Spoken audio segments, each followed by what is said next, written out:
All right, let's dive right in. Today, we're unpacking an absolutely incredible story about geopolitics, trade, and raw power. It's all about how a country that, doesn't even officially exist has somehow become the essential anchor for a whole new global strategy. You're not going to want to miss this. So, right off the bat, you have to ask, how is that even possible? I mean, think about it. How does a nation without a seat at the UN, without formal diplomatic ties to most of the world, suddenly become the centerpiece in a high-stakes game between global powers? Well, that's the paradox, and that's exactly the question we're going to break down. And lucky for us, we have a fantastic guide. We're going to be walking through the brilliant analysis of strategic author 𝐭𝐤𝐿. He has laid out step by step how this massive geopolitical shift happened and why it completely changes the rules of international relations as we know them. Okay, so to really get this, we first have to understand the crisis that set the stage. We're talking about a moment when the world's most critical shipping lanes stopped being just highways for cargo and turned into active, dangerous battlegrounds. Just look at the chaos. Between 2023 and 2025, the Red Sea became a shooting gallery, with Houthi missile attacks targeting commercial ships. On top of that, piracy, something we all thought was a problem of the past, came roaring back off the Horn of Africa. All of this was fueled by this intense geopolitical rivalry for control of these waters. And the result? Well, insurance costs went through the roof, and the global supply chain, the one we all rely on, just got hit with crippling delays. And this is the absolute key. Something 𝐭𝐤𝐿's analysis really drills down on. The game completely changed. For the big global players, keeping these sea lanes open wasn't just about making money anymore. It was now a fundamental issue of national security. This new reality sent everyone scrambling to find reliable partners, and, more importantly, strategic alternatives. And that desperate search led the world to a very, very surprising place. Right in the middle of one of the planet's most unstable regions, an unrecognized nation had been quietly, patiently building something incredibly precious: stability. And this, right here, just says it all. Ever since it declared independence from Somalia back in '91, Somaliland has managed to build peace while its neighbor was caught up in civil war. Check this out: a peaceful transfer of power in 2003, another one in 2017, and a fourth one in November 2024. In a part of the world torn by conflict, this kind of consistent democratic stability isn't just unusual, it's an extraordinary asset. And it was precisely that hard-earned stability that allowed Somaliland to develop its single biggest strategic asset. This was the move, as 𝐭𝐤𝐿's research shows, that would put it smack dab in the middle of the new global map. It all kicked off with a huge injection of cash. We're talking $442 million, most of it coming from the UAE's port giant, DP World, all pouring into the port of Berbera.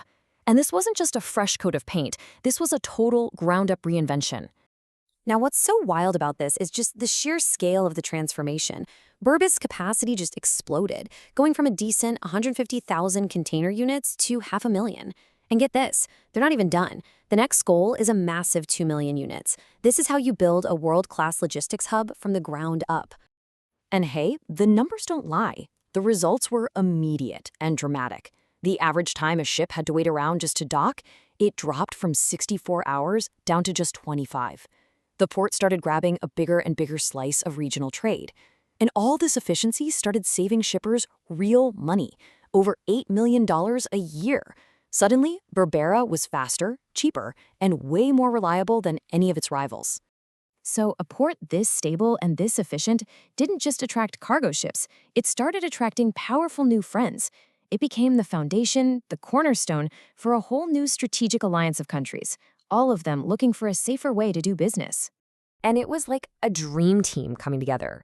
Each partner brought something vital to the table. You had the UAE with the money and the port know-how. You had India as the huge economic engine. Israel brought strategic thinking and diplomatic muscle. Greece and Cyprus were the gateway into Europe.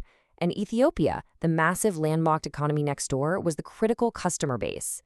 So what was the grand plan? It was to create something called 𝐼MEC, the India, Middle East, Europe Economic Corridor. Now, this is so much more than just a trade route. It's a geopolitical project. The whole point is to connect friendly, politically aligned countries and create a path that completely bypasses all the instability and rivalry of the old routes. And right here, this is the heart of Ghulayed Yusuf Idan's entire argument. Somaliland and its port at Berbera, they aren't just another stop on this corridor. No, they are its indispensable southern anchor. It's the critical link.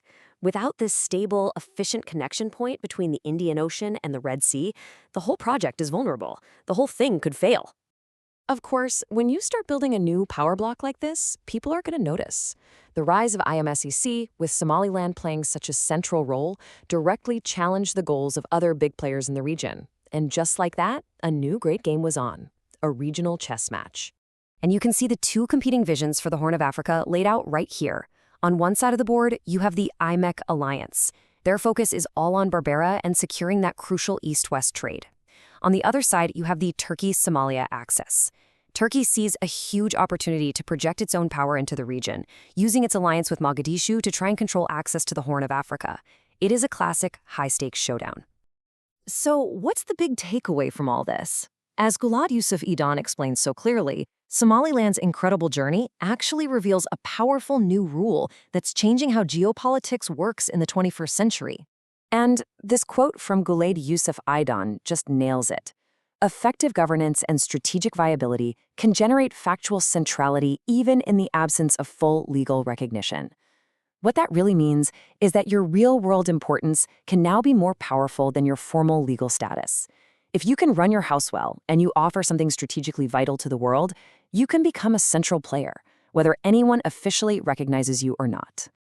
Let's actually put a name on this powerful new idea: functional centrality. It's the simple concept that what you do, provide stability, run an efficient port, secure a vital sea lane, matters more than what you are on paper. It's a whole new, much more pragmatic way of looking at power.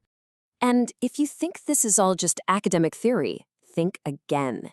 The ultimate proof came in December 2025, when Israel made the historic decision to formally recognize Somaliland.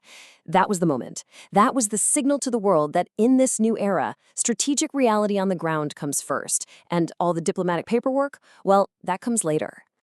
Which brings us to this final, huge question for the future. In a world that's constantly changing, constantly in crisis, has Somaliland just given us the new blueprint for what it means to be a nation? Is proving your raw strategic value now the real path to getting a spot on the world map?